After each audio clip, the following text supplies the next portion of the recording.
안녕하세요. 13번째 역사 시간입니다.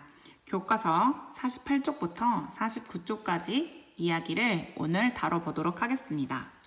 이번 시간에는 2단원의 삼국의 성립과 발전 중에 중단원 2, 삼국의 발전과 팽창으로 넘어오게 됩니다. 그 전까지는 삼국이 성장하는 모습을 살펴봤고요. 이번에는 삼국이 팽창하는 모습을 집중적으로 살펴보도록 할 거예요. 그 중에서도 이번 시간에는 바로 처음으로 고구려에 대한 이야기를 해보도록 하겠습니다. 고구려에서 팽창하는 시기의 왕이라고 하면 이 두 왕을 이야기할 수 있어요. 첫 번째는 광개토대왕, 그리고 두 번째는 장수왕. 고구려의 가장 전성기를 이룩하는 왕들입니다. 이 왕들은 영토적으로 많은 확장을 이루어냈기 때문에 고구려 하면 가장 큰 영토라는 걸로 귀결이 될 정도로 큰 업적을 남겼습니다. 자, 그러면 자세하게 광개토대왕과 장수왕의 업적에 대해서 살펴보도록 할게요. 첫 번째, 광개토대왕입니다. 광개토대왕은 영락이라는 연호를 사용해요.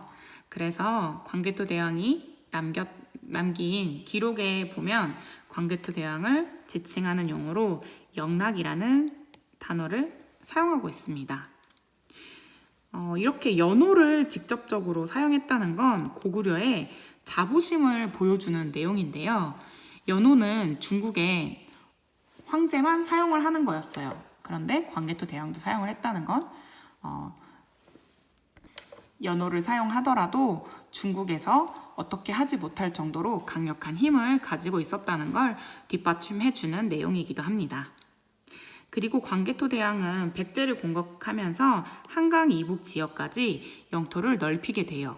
그리고 신라 시간에 배웠던 내무랑 시기에 신라에 침입한 왜를 격퇴해주는 데 도와준 게 바로 광개토대왕이었어요. 그리고 우리가 자랑스러워하는 만주 지역으로 엄청난 영토 확장을 이루어내고 동부여와 숙신을 정복하는 활동까지 이루어내게 됩니다. 이러한 내용들은 광개토대왕 릉비에 자세하게 나와 있습니다. 교과서 48페이지 아래쪽에 보면 광개토대왕 릉비에 사진이 나와 있는데요. 옆에 사람이 보이죠? 이 사람의 크기에 비해 봤을 때 광개토대왕 릉비가 얼마나 큰지 우리는 생각해 볼 수 있을 것 같습니다. 자, 그리고 이번에 두 번째로 볼 왕은 장수왕입니다. 장수왕은 이렇게 우리나라가 있다고 하면 광개토대왕은 위쪽으로 땅을 많이 넓혔어요. 그러면 장수왕은 아래쪽으로 내려가는 정책으로 아래쪽의 지역까지 땅을 넓히는 활동을 한 게 장수왕입니다. 장수왕은 아래쪽으로 내려가는 정책, 그것을 바로 남진 정책이라고 하는데요. 이 남진 정책을 위해서 수도를 천도하게 됩니다. 수도를 국내성에서 평양으로 아래쪽으로 더 내려가게 되고요. 그 모습을 적극적인 남진의 정책의 모습이라고 표현합니다. 그런데 이렇게 수도를 옮겼을 때는 귀족 세력들이 약화되는 모습이 나타나요. 왜 그러냐? 국내성에서 원래 왕을 밑에서 도와주고 있던 귀족 세력들이 영향력이 엄청나게 강해요. 그런데 이 귀족 세력들을 누르고 수도를 옮기는 과정에서 귀족 세력들은 약해지지만 왕의 권한은 강해지기 때문이에요. 그래서 이렇게 수도를 옮긴다는 건 왕권에 엄청난 힘이 있었기 때문에 가능한 일이고 아무나 할 수 있는 일은 아니었습니다.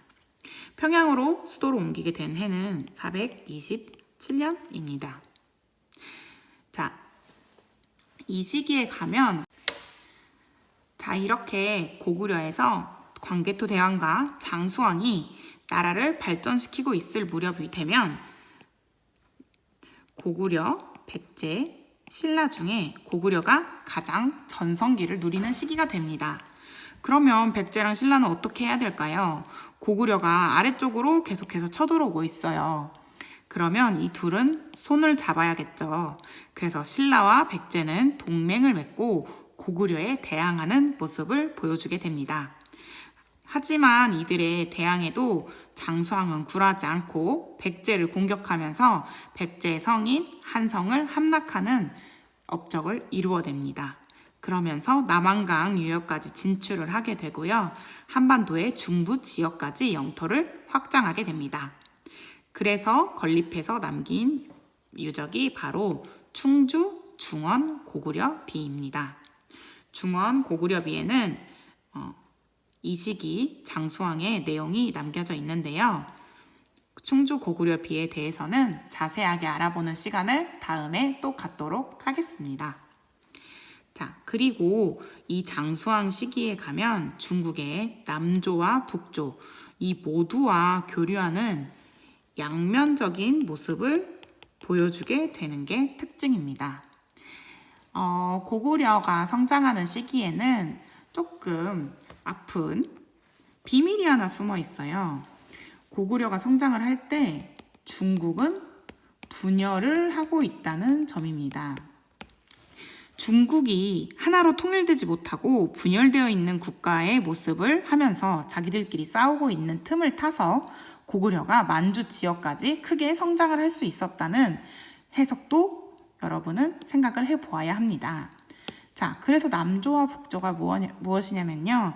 당시 중국이 분열되면서 중국이 이렇게 있다고 하면 두 개로 나눠지게 된다고 볼 수 있어요. 위에가 북조, 아래가 남조로 나누어지면서 이 북조와 남조는 서로 경쟁을 하게 돼요. 그러면서 누가 이 중국, 중원 대륙의 정통적인 계승자인지를 서로 싸우게 됩니다. 그러면서 이 고구려 백제 신라에게 자신들에게 조공을 바칠 것을 요구하게 돼요.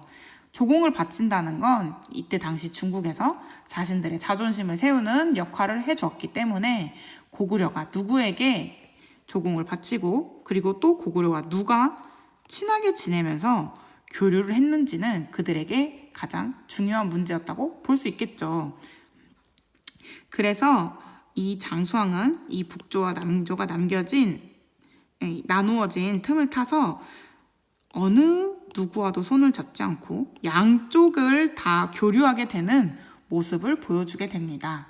그러면서 이 고구려에게 남조도 우호적인 모습을 보여주고 북조도 우호적인 모습을 보여주는 그런 역할을 하게 되면서 고구려가 팽창할 수 있는 대외적인 기반을 마련했다고 볼 수 있습니다.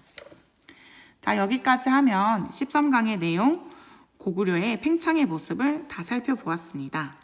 다음 시간에는 백제가 성장하는 모습을 찾아보도록 할게요. 그러면 이만 안녕.